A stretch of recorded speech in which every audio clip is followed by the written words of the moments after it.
कोई भी चीज़ सीखने से पहले ये जानना ज़रूरी है कि हम कितना तैयार हैं सीखने के लिए।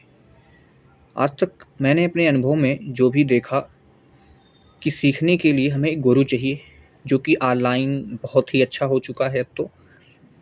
लेकिन दिक्कत क्या आती है, लोग ऑनलाइन गुरु पाने के बावजूद भी भटक क्यों जाते हैं? और मैं भी उसी में का हूँ। मैं जैसे ही फ़ोन और कोई भी चीज़ों को अपना गुरु मानकर उसे सीखने के लिए यूज़ में लिया, और जैसा कि लोग भी करते हैं, वो सीखने के लिए एक ऑनलाइन या किसी भी चीज़ को लेते हैं, एक रास्ते पे निकल जाते हैं। ठीक है कि भाई मुझे सीखना है, ये जैसे जोश आया, जब जुनून आया कि मुझे सीखना है, तो वो रास्ते पर निकल जाते हैं। फ़ोन सबसे बड़ा साधन है। फ़ोन को लोग अच्छे के लिए यूज़ करते हैं। वहाँ पर जाने के बाद अच्छी चीज़ तो देखते हैं, लेकिन उससे ज़्यादा से ज़्यादा बुरी चीज़ों, जो उनका टाइम वेस्ट करती है, उन चीज़ों पर उनका ज़्यादा से ज़्यादा ध्यान होता है, और एक समय आता है कि पूरा का पूरा ध्यान उसी पर हो जाता है। और जो ज्ञान लेते हैं, जिसे सीखते हैं, उसको पूरा का पूरा उसको मतलब इमोशनली ले लेते हैं, और पूरा का पूरा मतलब क्या कहें यार, सोचते हैं कि बस यही सही है। अपना अनुभव तुरंत इन्फ्लुएंस हो जाते हैं उससे। अपने अनुभव को नहीं देखते हैं, न समझते हैं, न थोड़ा वेट करते हैं कि ज़रा रुको जाओ, उसको देख पूरा अग्रेसिव हो जाते हैं, मोटिवेट हो जाते हैं पूरा, और उस मोटिवेशन में तुरंत काम चालू कर देते हैं। फिर 3-4 दिन बाद फिर मोटिवेशन ख़त्म, वो फिर से वही वीडियो देखते हैं। मतलब जब भी कोई दिक्कत आई, बस वीडियो देखना शुरू। सीख रहे हैं, किसी का कुछ बुरा लग रहा है, कुछ अच्छा लग रहा है, सीख रहे हैं, चल रहे हैं, मतलब एक तरह से कॉपी कर रहे हैं, सीख नहीं रहे हैं। क्योंकि जो आप टॉपिक देख रहे हो, उस टॉपिक से आपका कितना संबंध है, आपने उसके बारे में कितना अनुभव किया। अगर आपने अनुभव नहीं किया है, तो जो वो टॉपिक आप देख रहे हो, तो वो जो बताएगा आप उसको मान लोगे जस का तस कि हाँ, ये सही कह रहा है। आपको थोड़ा-सा भी अच्छा लगा, आप कहोगे हाँ, आप सही कह रहा है। तो मैंने इस बार सीखने स एकदम न्यूट्रल कर दिया है, और मैंने सारी चीज़ें बंद कर दी हैं, ऑनलाइन की चीज़ें। और सबसे पहले मैं सीखने से पहले सीखना चाहता हूँ कि सीखते कैसे हैं?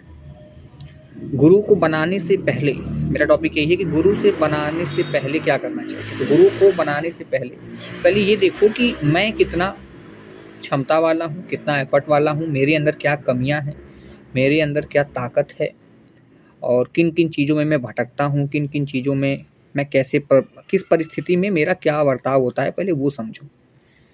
लोगों में, समाज में, अपने अध्ययन में, अपने कामों में, अपने दोस्तों में, अपनी बोली में, अपनी भाषा में, हर प्रकार की अपनी मनोवृत्ति में मैं कितना आगे हूँ या कितना पीछे हूँ, क्या उसकी वीकनेस है, क्या स्ट्रेंथ हैं, सारी चीज़ों का पहले मुझे पता होना चाहिए।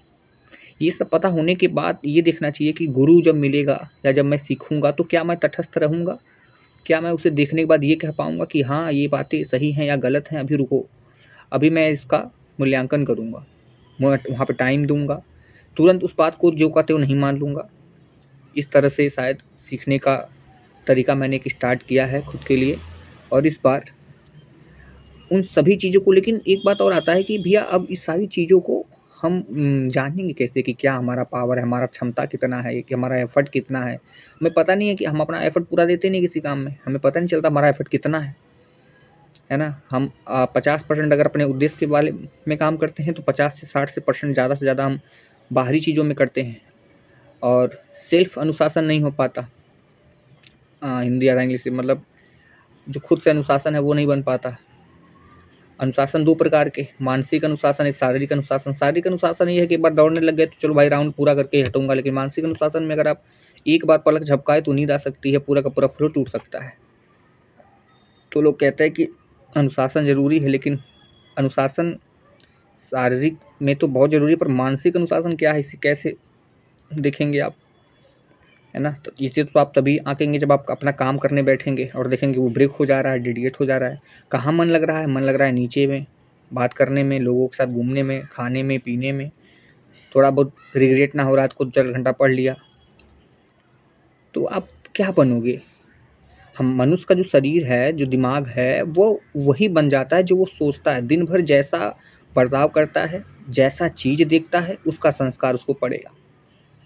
जैसे चीज़ें पसंद कर रहा है, उसका भी संस्कार उसको पड़ेगा। जो चीज़ें पसंद कर रहा है, जिसके बारे में अधिक से अधिक परेशान है, उसका संस्कार उसके ऊपर पड़ेगा, उसकी आदत, संस्कार का तात्पर्य आदत से है, वो आदत उसको पड़ेगी, वही सोचेगा, वही बनेगा। फिर रोता है कि उद्देश्य नहीं मिल रहा है, उद्देश्य नहीं पूरा है। कैसे उद्देश्य पूरा हो जाएगा भाई? तुमने उद्देश्य के लिए, अगर तुमने उद्देश्य के लिए सोचा है, उद्देश्य के लिए प्रतिक्रिया किया है, उद्देश्य के लिए हर दिन एक्शन लिया है, हर दिन उसके करीब ज़्यादा से ज़्यादा समय बिताए हो, तो उद्देश्य पूरा होगा, उसका संस्कार पड़ेगा, तुम्हें उद्देश्य पूरा करने का संस्कार पड़ेगा। लेकिन इन सब चीज़ों को समझने से पहले मेंटल अनुशासन को समझना होगा, और उसे समझने के लिए अपने माइंडसेट, अपने दिमाग और अपने दिल को समझना होगा। और दिमाग, दिल, माइंडसेट हमारे दिन भर की प्रतिक्रिया से जुड़ा हुआ है, जो कि हम दिन भर क्या देखते हैं, कैसे सोचते हैं, अपने लक्ष्य के लिए कितने काम कर रहे हैं, फालतू चीज़ों में कितना टाइम दे रहे हैं, ये सब जो देखता है वही हमारा माइंडसेट बनता है। तो हमारा, जब हम पढ़ने बैठते हैं तो मैं पढ़ने में तो माइंडसेट हमारा वैसा होता ही नहीं है पढ़ने का, चीज़ों को डेडिकेशन से लेने का तो मेरा मानसिकता है ही नहीं, तो फिर उसमें मन नहीं लगेगा, फ्लो टूट जाता है। इसलिए पहले इन सब चीज़ों को समझना पड़ेगा, अपनी स्ट्रेंथ देखनी पड़ेगी। और मोबाइल का सहारा, जैसे कि कोई भी स्पीच है, पॉडकास्ट है, उसको तब समझना है जब तुम अपने आप को समझ गए हो। जब तुम्हें समझना वही है कि नहीं तो टाइम वेस्ट हो जाएगा। अब वहाँ पे तो बहुत सारी ज्ञान मिलेगा, सब लोग नहीं, पहले आपको समझो। एक चीज़ मैं सोच रहा हूँ कि एक चीज़ जो मेरी लगी कि एक चीज़ गलत है, तो एक-एक चीज़ करके टॉपिक के हिसाब से देखो। अब वो करूँगा। इसके लिए एक फॉर्मेट चाहिए, एक संरचना चाहिए जिसमें हम अपनी स्ट्रेंथ, वीकनेस, अपनी सारी चीज़ों को समझ सकें। तो उसके लिए एक गेम बनाना पड़ेगा। कोई भी काम आप ले लीजिए, या जिम हो सकता है, जो दिन भर का हो। जिम तो 1 ही 2 घंटा में खत्म हो जाएगा, रनिंग में 2 घंटा में खत्म हो जाएगा, सिंगिंग में। तो रनिंग, सिंगिंग, जितने भी आपकी चीज़ें हैं सारा ले लीजिए। स्टडी को ले लीजिए, स्टडी सबसे बेस्ट है, पूरा 24 घंटा कर सकते हैं इसको। स्टडी ले लीजिए, जो भी काम बेस्ट है आपके लिए वो ले लीजिए। कैलिस्थेनिक्स किसी का है, किसी का बहुत कुछ हो सकता है, तो उसको ले लीजिए, और भी बाकी सी चीज़ उसमें जोड़िए, और उसमें पता चलेगा कि आप कैसे बैठ रहे हैं, कितना टाइम दे पा रहे हैं, आपको पेन हो रहा है तो क्या क्या फीलिंग्स हैं, दर्द है तो आपका मन क्या क्या कह रहा है, क्या नहीं कह रहा है, ये सब उसमें ही पता चलेगा। तो मैंने आज से स्टडी स्टार्ट कर दी है, और मैं अपनी सारी चीज़ें इसमें इकट्ठा करूँगा, देखूँगा मुझे क्या क्या प्रॉब्लम्स आ रही हैं, और उसको सोचूँगा, और उस पे बारीकी से एक-एक चीज़ों पे सुधार करूँगा, और फिर से मुझे ज़रूरत जब पड़ेगी तब मैं वीडियो का सहारा लूँगा कि हाँ, लेकिन पहले, उससे पहले, सीखने से पहले खुद को सीखूँगा कि मुझे क्या सीखना है, पहले ये तो जान लूँ। मुझे किससे सीखना है ये तो जान लूँ, कैसे सीखना है ये तो जान लूँ, किन-किन बातों को ध्यान देना वो तो जान लूँ। सिलेबस बहुत ज़्यादा है, और ज़िंदगी के जो मायने हैं वो बहुत हैं। तो ज़िंदगी के सारे मायने लेके तो चलेंगे नहीं, सारे सिलेबस को तो कवर करेंगे नहीं, ख़त्म हो जाएँगे हम। तो हमारे टॉपिक में क्या है, हमारे सिलेबस में क्या है, हम बस उसी को कवर करेंगे ना।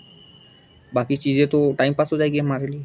अब बिना उद्देश्य के, बिना टॉपिक के यूट्यूब पे कोई पॉडकास्ट देखने बैठ गया, तो एक 30 मिनट का देखा, तब तक नीचे कोई और टॉपिक आ गया, वो भी देखने लग गया।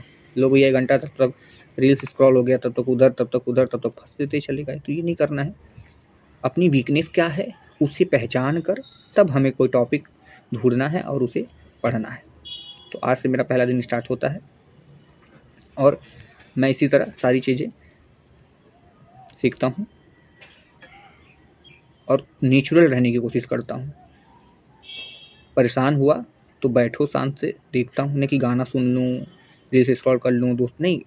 जो प्रॉब्लम्स है उसको ढकना नहीं चाहिए मेरे हिसाब से। उसको, उस पे किसी और का चीज़ लेकर उस पे मूवी देख लूँ, अरे भैया बहुत परेशान हूँ तो मूवी देख लूँ, नहीं, उसको देखो, उस परेशानी को डील करो, कैसे आई, क्यों आई, कैसे ठीक हो सकता है और बेटर हो सकता है।